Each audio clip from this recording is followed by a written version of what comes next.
Welcome back. I talked to you about books 1 and 2 of Legend of Korra, and I explained to you why I loved the new characters and the new world that they created, and it's a great expansion of the Avatar universe. Now I'm going to wrap this review up and talk to you about books 3 and 4. Let's get started. Book 3 was called Change. This was a good one. Not as good as book 1, but pretty damn close. Because Korra left the spirit portal open at the end of book 2, there was an energy shift that caused normal non-benders to get the ability to airbend. So the team goes searching for new airbenders around the world to start to build the new air nation. Because before this, the only airbenders were Tenzin and his kids. I thought it was a great idea to bring airbenders back, and it's cool to see the power they possess once they all work together. We get many new characters because of the new airbender civilization. My favorite being Kai. He's very young and is actually a lot like Aang. When they first find him, they learn that he's a thief and a con artist, but he promises that he'll change, which eventually he does. He's a great character because we see him slowly go from a greedy, selfish kid to a caring and brave one. He ends up risking his life to save the rest of the airbenders, knowing full well he could die, which he almost did. He and Jinora have sort of a relationship, and Jinora really brings out the best in him. The thing I was most excited about after seeing the trailer for this season was getting to see my favorite character from the original series, Zuko. I thought he was just going to be in 1 or 2 scenes and deliver maybe a couple lines like Katara did in book 1. So you can imagine my excitement when not only did we get to see him in multiple episodes, but that we actually got to see him fight. And he's still pretty damn good in his old age. As I said before, he's not voiced by Dante Bosco because he's voiced by General Iroh, but I was still very pleased with the way they handled Zuko. Along with all of the good that came from people getting airbending, some bad came of it as well. A criminal named Zahir got the power to airbend. Zahir is freaking awesome. He's definitely my favorite villain of the whole show, and that's saying something considering how much I loved him on. I like how he's not a classic villain who sees the hero immediately and tries to kill them. He's brilliant and plays mind games with Korra. He distracts her by just calmly talking to her and telling her his goals and how he wants to achieve them. He wants to do away with all monarchies and world leaders. I don't know what it is about him, but the way he speaks is just so different from classic villain archetypes. He actually reminds me a lot of Hannibal Lecter, the way he talks to Korra. Once change begins, it cannot be stopped, even by the Avatar. It's fascinating how calm he seems to be, but he's still so threatening at the same time. I think that a huge part of it is the voice actor named Henry Rollins. He does a fantastic job bringing this character to life. While Zahir is so sneakily threatening, he also kicks some major ass with his airbending. He had studied the ancient airbender history for many years before he received his airbending, so he knows a lot about the culture, and always talks about Guru Lahima, who is his idol. Zahir also breaks out a bunch of his friends who are other criminals that he worked with before they all got locked up together. There's Ghazan, who is the first lava bender we are introduced to, which is another form of earth bending, kind of like metal bending. Then we have Pli, who is a combustion bender who can send blasts out of a hole in her forehead. Sound familiar? Ironically, I hired a guy with a similar ability to kill the Avatar myself once. Didn't work. And the final member of this group of villains is Ming Hua, who is a waterbender with no arms. She's cool because she uses waterbending to compensate for her handicap and actually uses it to make herself more powerful. The person that voices her was actually the voice actress that played Azula in the original series, and she's a phenomenal voice actress. While the gang are searching for the new airbenders, they introduce us to both new and old cities and locations. One of them is Ba Sing Se. We spent half a season here in the original series, so we are pretty familiar with it. It's still just as corrupt as it was 70 years ago. It's run by a queen who you hate right away. She gets the ultimate revenge though. We see Zahir take her down, again showing how this show isn't afraid to take risks.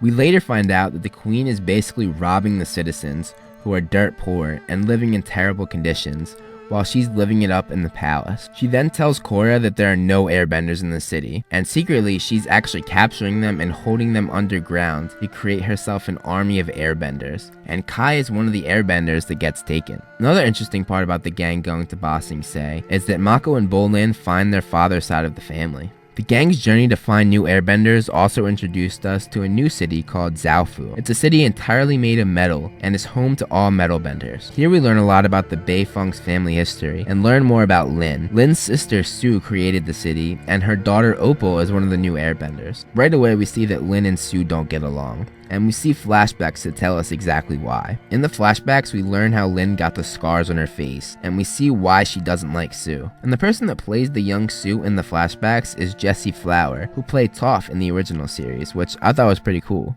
Another cool part of the flashbacks was that we got to see Toph as the chief of police. One interesting thing is how this arc shows why Toph raised her girls the way she did. In the original series, Toph was raised under a super strict household where she couldn't even leave the house. So now when she's a mother, she overcompensated and did the opposite of what her parents did by giving her kids too much freedom. And because of this, Sue realizes that because she grew up with too much freedom, she ends up overcompensating and doing what Toph's parents did and not give Opal enough freedom. So it's like a constant Beifong family cycle, which I found very fascinating. In this season, Korra and Bolin both untap new earthbending abilities. Korra takes lessons from Sue to learn how to metal bend, and becomes the first ever avatar to be able to do that. And Bolin learns that he can lava bend, which is pretty freaking awesome. This book is much better written than book 2. Instead of just having a bunch of random stories that have little or nothing to do with one another, this season has 2 consistent stories, with Korra tracking Zahir and the airbenders coming together and learning about the new culture. And in the end, these 2 stories come together very nicely. Zahir captures the airbenders, which leads to an awesome fight scene, and we see how powerful Tenzin is. Finally, all of this leads to the final fight with Korra against Zahir. Zahir put poison in Korra that forces her into the avatar state. As we learned in the original series, if the avatar is killed in the avatar state, then the reincarnation cycle is broken and the avatar will cease to exist. So there's a lot at stake in this fight, which makes it even more thrilling. The fight is very reminiscent of Aang vs Ozai in the finale of the original series, because they're fighting in the air half the time,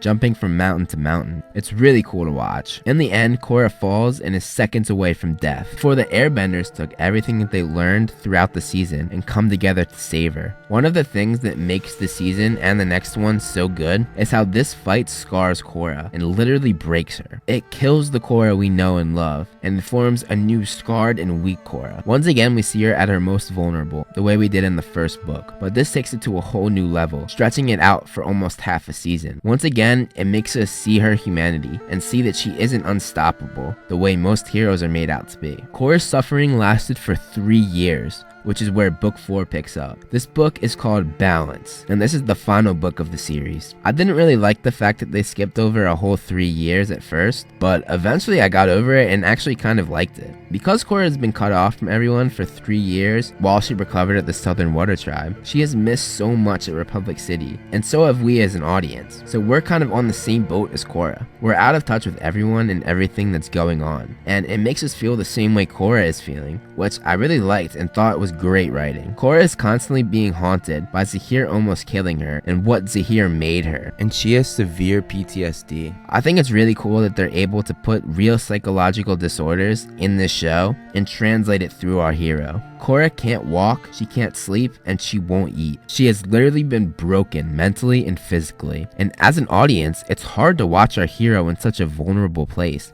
which makes it that much more powerful when she finally conquers walking again with the help of Katara. She also gets help from Toph, who was reintroduced in this season, which was great. Nice to see you again, Twinkle Toes. With Toph's help, Korra realizes that she's not getting better, because somewhere inside her, she doesn't want to, because she's afraid to be the Avatar. It goes so deep and really adds depth to her character. Toph also says something interesting. She says that each villain that Korra faced had reasonable goals that could help the world. They just went about it the wrong way. What did Amon want? Equality for all. Unalak? He brought back the spirits. And Zahir believed in freedom. I just found that to be really interesting because the villains have clear goals of what they want to do and have legitimate reasons as to why they're trying to achieve those goals. I think that the villains in this series are actually better than Ozai in the original series. With Ozai, it's black and white. There's no blurred line. He's 100% evil. There's no redeeming factors to him. But with the villains in Korra, the line between good and evil is blurred. And there are redeeming qualities to a lot of them. And as I said before, they have reasonable goals and reasonable reasons to pursue those goals. After suffering for 3 years, Korra finally gets over her fears with the help of the man who put those fears in her, Zahir himself. Once again, Zahir is so interesting to watch. I will no longer be scared of you.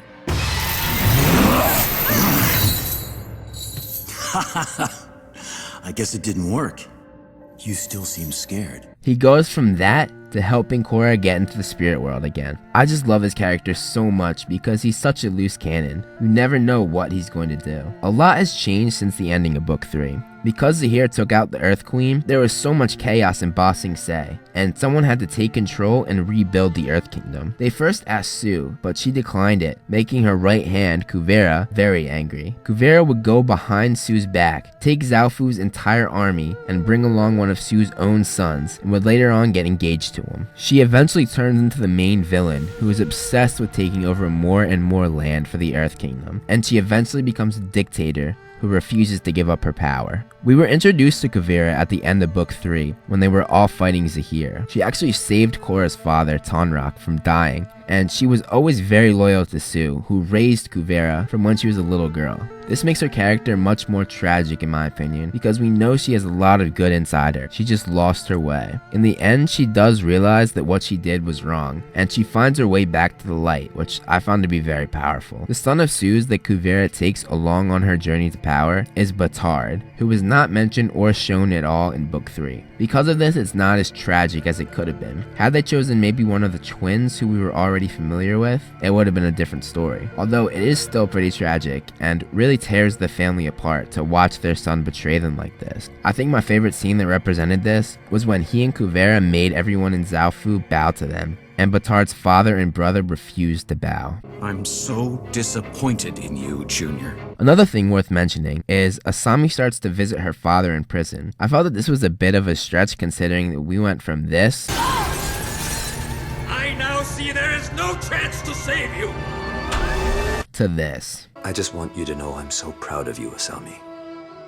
You are the greatest thing I ever created. I feel as though he was a little bit too far gone to be able to say something like this. But all that aside, I feel that this relationship was very well written. They really bond and become close again. Right before the final fight, Asami and Hiroshi have a beautifully written moment right before they go out to fight. They have to cut a hole in Kuvira's weapon and just watch the scene that takes place. Goodbye, Asami.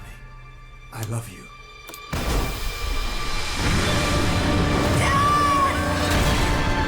It's incredibly powerful, and I honestly did not see it coming. Once again, I love how this show isn't afraid to take risks by killing off main characters, and it definitely paid off here. One of the best episodes of the whole series is in this season. It's called Operation Beifong. Here we see Toph, Lin, Opal, and Bolin go on a mission to rescue Sue and her family. In one scene, Lin finally snaps on Toph and tells her all the problems that she has with her mother. You make me furious, and you don't even know why. And when I tell you, you don't care. Once we save Sue, you and I are finished. In the end of the episode, we get to see a showdown with Kuvira and her army against the Beifongs and Bolin. We also see Sue fight it out with Kuvira, which is awesome and honestly has a lot of meaning because of all the history that they have. And we get to see Toph show off her amazing power once again. This season's finale was by far the best of the series. Kuvira has an unstoppable weapon, and we see all of Team Avatar, Varric, Tenzin and his family, and all of the airbenders come together. It's an insane fight, and lives are put on the line. And there are some near misses with some of the main characters, and even Tenzin gets pretty badly hurt. There are even some deaths in this fight. The team realizes that the only way to stop the weapon is to do it from the inside. Korra confronts Kuvira and fights her, which is a thrill to watch. Lin and Sue come together, which was great to watch because they had so much bad history together, and the fact that they came together and fought side by side is great. Then Mako and Bolin go in the weapon together. Mako realizes the only way to stop the machine is to use his lightning from the inside. Get out as soon as you can. Promise? Promise. I love you. It's an epic battle and a great series finale. Now the ending. I feel as though I have to talk about this because it's gotten so much controversy. The final scene, Korra and Asami start talking about going on vacation together, and Asami says that she wants to visit the spirit world. So Korra and Asami walk through the spirit portal, holding hands and look lovingly into each other's eyes. The creators confirmed that they were in a same-sex relationship. That's pretty ballsy for a show aimed at kids. Now how do I feel about that? I actually kind of like it. It's clear that they care for one another a great deal, and they were always there for one another, so hey, why not? A lot of people said that it came out of nowhere, which is not true at all in my opinion. To make this review, I rewatched the series, and I was looking for clues that would lead us to this, and I found a fair few. At the end of book 2, Korra and Mako realize that their relationship is never going to work. So that's the first step. Mako is out of the way. Then in the beginning of book 3, Korra and Asami are driving together, and they start joking about how they both dated Mako, and they both tell each other that they kissed Mako when the other was with him. They say this laughing and joking as if they don't even care, because all that they care about is each other. Then after the fight with Zahir, when Korra is broken, Asami comforts her and even holds her hand. Asami sticks by her 100% and even offers to go to the Southern Water Tribe with her when no one else does. Are you sure you don't want some company in the Southern Water Tribe? I'm happy to come with you. And while Korra is gone, she receives a bunch of letters from everyone, and the only person that she wrote back to was Asami, and she even said that it's easier to talk to Asami than anyone else. Then throughout the rest of book 4, we constantly see Asami comforting Korra and helping her through the hard times. And we also see Korra comfort Asami when she's struggling with her father. So there is some evidence and some clues that point to this ending. Legend of Korra was a fantastic series. It excelled at pretty much everything. It went above and beyond my expectations. It definitely lived up to the original series and introduced us to a new age in the world we already knew, developed new characters, and expanded on the old ones. On top of that, it had some great throwbacks and Easter eggs to the original series, and had us return to places we had seen before and expand on them as well. I'm pleased with the ending of the show, and I feel fulfilled as a viewer. I'm gonna miss this series a lot. I've really enjoyed it over the past couple years. Anyway, I hope you guys enjoyed my review, and thank you so much for watching.